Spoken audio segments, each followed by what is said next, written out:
Absolutely clear. I think there is a huge potential for autonomous vehicles. I think the technology will eventually work, etc., etc. So I am not against them. But the way in which the whole debate is being characterized and also the timescales are frankly hyped beyond all common sense. And one of the things that disturbs me the most is that the usual rationale for autonomous vehicles is based on a really overused cliche and a very serious oversimplification of crash causation. And unfortunately, you see it a lot. Almost every senior minister who's announcing an interest in AVs, they start out with the sentence, "We all know that 94% of crashes are caused by human error." Well, actually, we don't. And that is then used to say, oh, well, 94% of crashes are caused by human error, and then all of this can be fixed by AVs. So there's two errors going on there. One is the error around the 94%, and then another giant leap of faith that they can all be fixed by AVs. The source of that 94% figure is a NHTSA study back in 2008, the National Motor Vehicle Crash Causation Study. Now, it's a very useful piece of work. It was intended primarily to give guidance to policymakers on what crash avoidance systems are most cost beneficial. What is overlooked about that report is a very clear cautionary statement, which I've put in lights there in quotations. It says, although the critical reason is important, it is not intended to be interpreted as the cause of the crash. What that report was saying is, here are critical reasons, very often the last critical reason in a chain that led to a crash and fatality. It's not the cause. And when you actually study most crashes, there's a whole series of multiple things going on at once. And it's really very difficult to pin down definitive blame on one thing. And if you stand back at the moment, the whole concept is a bit nonsensical. Really, the answer to the whole question of what is the right percentage is actually 100%. Because everything other than maybe acts of God, I mean earthquakes and things like that, everything is caused by human error. Bad road design, incorrect speed limits, vehicles that are not properly engineered, they're all human errors. And they all contribute in different ways. So really, I would love to see the complete abolition of any reference to this incredibly tired 94%. Because what it does is it takes you away from a safe systems approach. It is reverting to a very old-fashioned view, which was articulated up on the Hill back in the 60s when General Motors was arguing with Ralph Nader over vehicle safety. And those of you who ever followed that history, a fantastic book called Unsafe at Any Speed, which was a bestseller that challenged the car industry to do better. The whole point about Ralph Nader was you can't rely on driver's education, you've got to fix the engineering. At the time, the head of General Motors said, we've got to fix the nut behind the wheel. And that was the old blame the victim approach, which is let's try and fix human error as the basic principle of action around road safety. It was wrong then, and it's wrong today, and it's the complete antithesis of the safe systems approach. But unfortunately, the arguments around AVs, the way it's presented, is it's a new form of let's get rid of the nut behind the wheel by having the wheel sort of drive itself. And I think this is really dangerous because we are getting somewhere around safe systems. We're making real progress in people understanding that the solutions lie in much better urban design, definitely in having safer vehicle technologies, and having intelligent forms of enforcement that affect behavior, and all of these things. They all interact together. There isn't one single solution based on curing human error. It's totally the wrong approach. The thing to focus on is dealing with injuries and death, not trying to blame anybody or apportion blame. It sort of doesn't help. Now, one of the other things I mentioned is that there's a problem about expectations. And I think everybody involved in the autonomous vehicle sector, they're not actually helping themselves at the moment because they're allowing a huge amount of hype to get away with, they've lost control of their own expectations, really. And I think that's dangerous. It's dangerous because they may be going through a kind of a cycle of huge increase in expectations that any minute soon there's going to be loads of autonomous vehicles saving the planet. And they may well actually reach a tipping point where people realize that isn't going to happen, and then confidence will ebb away. And I think it would actually be much better to have a realistic and rather calm discussion about all of this. And the first thing to look at is it's not happening anytime soon. Certainly not in the parts of the world with the most severe problems of road fatalities and serious injuries. This is a very recent, it was just released last month.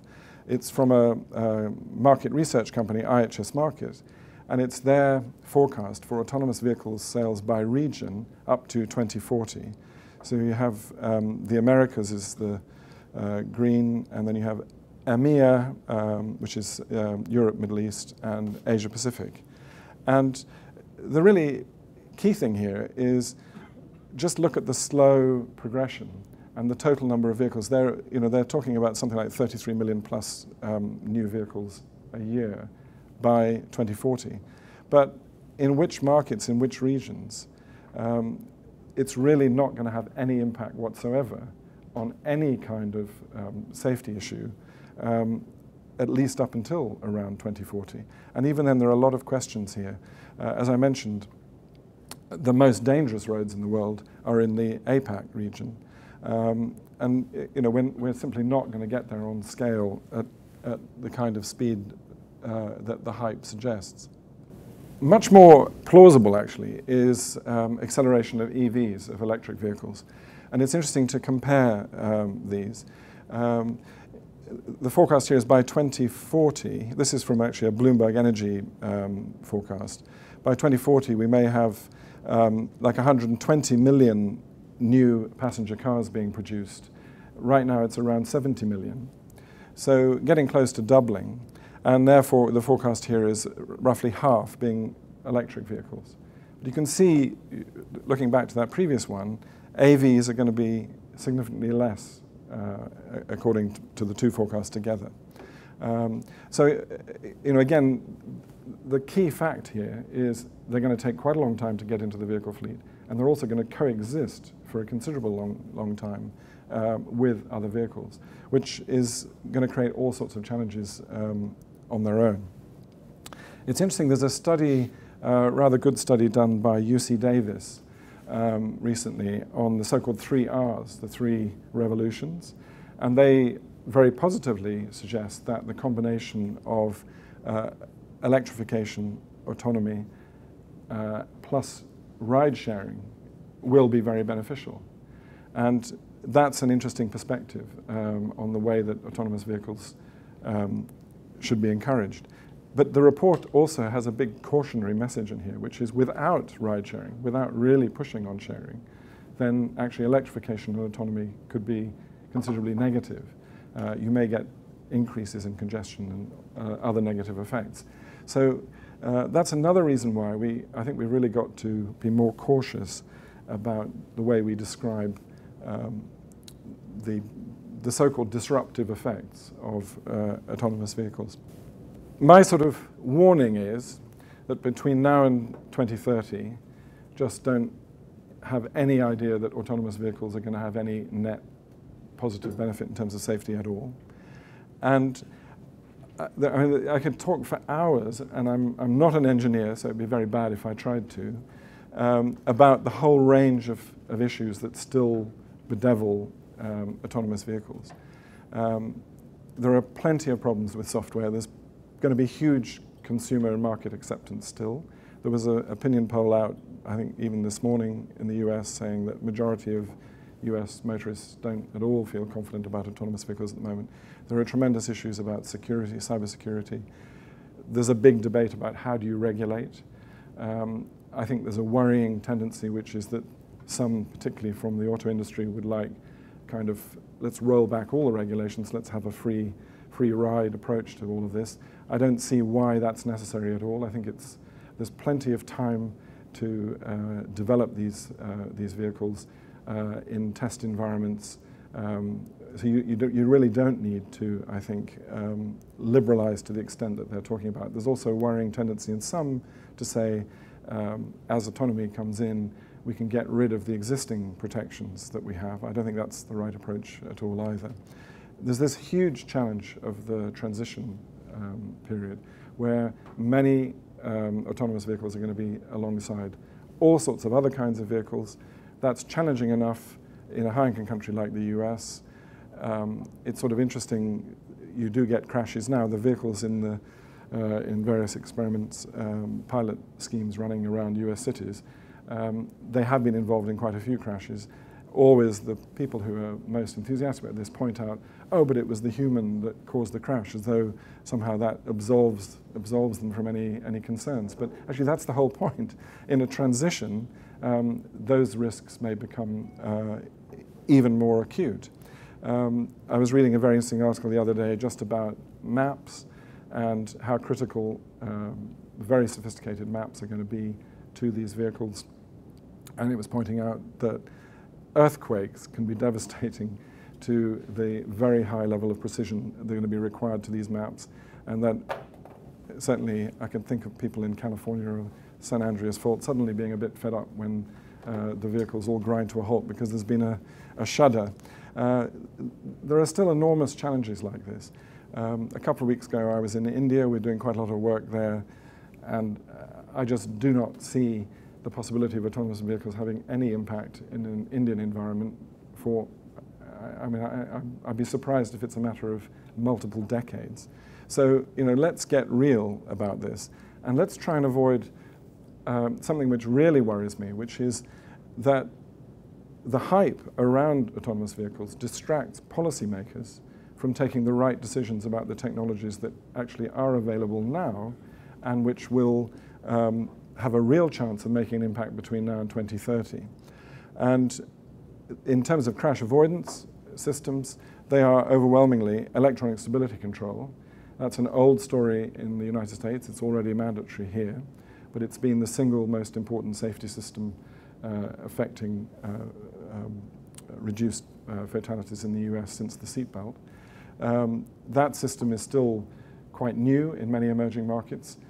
Roughly 60% of new passenger cars worldwide have electronic stability control. That means 40% don't.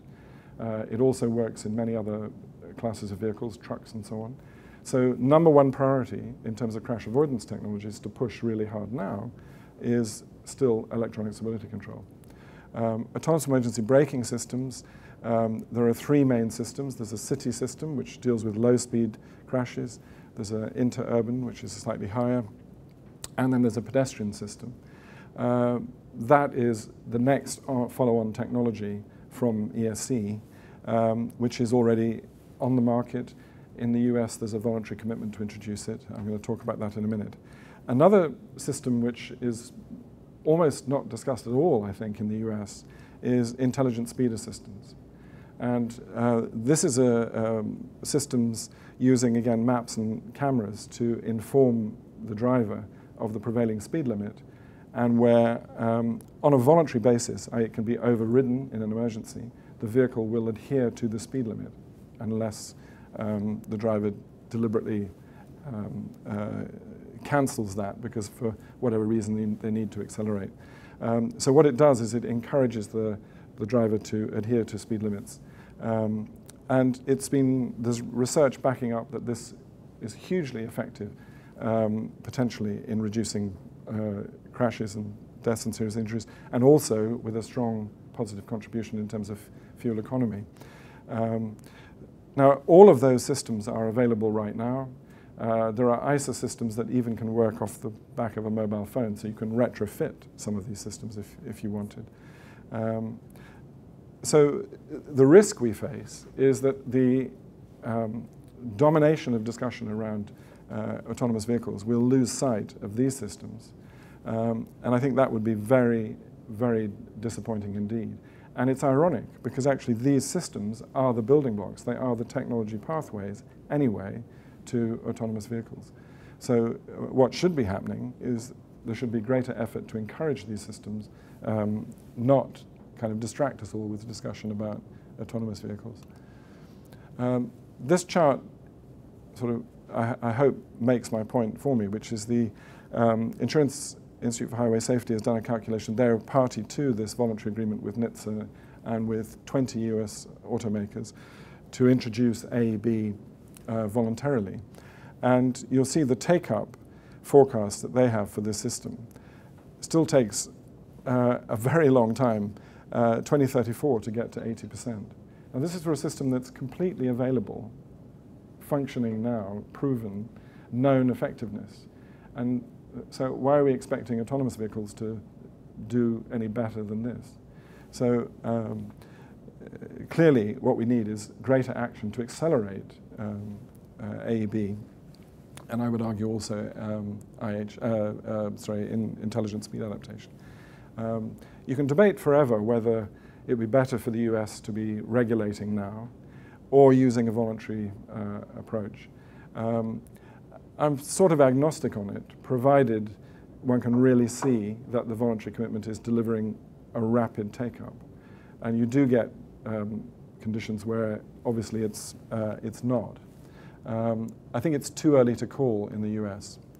But what's interesting is on May the 2nd, the European Commission, which is the executive arm of the European Union, is going to introduce a whole raft of new EU regulatory measures, which will include all of the AEB systems, all three that I mentioned. The exact dates, these were the proposal for, in a consultation document, which was the so-called moving obstacle, that's the interurban system, the city system, pedestrian detection, in a rollout over the next few years.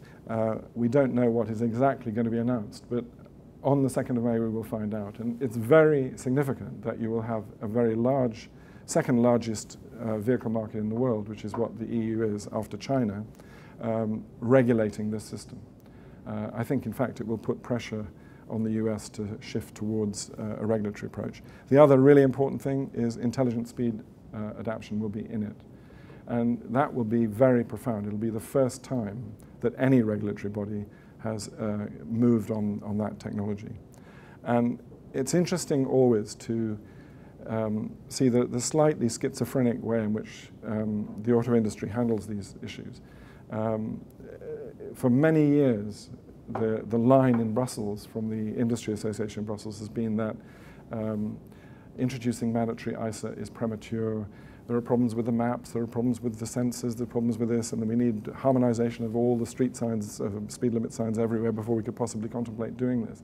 These are the same companies that tell you that autonomous vehicles are about to be all over our streets. That simply does not add up. And I think, you know, the reality is they ought to be backing ISA with enthusiasm, because it really is the technology that is the pathway to autonomous vehicles. And critically, it will be the technology which overcomes and educates the public about the benefit of these systems. Because once there's a predominance of vehicles with ISA in a fleet, the tendency will be to be driving closer to the speed limit and to relax and get used to it. And if you talk to any of the cities involved in trials with autonomous vehicles at the moment, one of the comments is other road users are frustrated because the vehicles are driving at the speed limit. Well, the way to tackle that is to have ISA much more widespread. So I think a wide open policy issue here, and not just here, actually all over the world. ISA could work in all sorts of fleets. Bus fleets in cities all over the place should all be fitted with ISA. The Transport for London, for instance, in the City of London, are mandating it on all their fleets from next year. Big message is don't be distracted by the sort of silver bullet thing. And something that disturbs me a lot is, and this is a reality of life of politicians. We all know politicians like to simplify, and they like to grab things which they make them look like they're doing something when in fact, you know, whether or not it actually impacts in their term of office is really neither here nor there. That is a classic example of what can happen with this. Last year in December, we had a big event in the British Parliament around vehicle safety.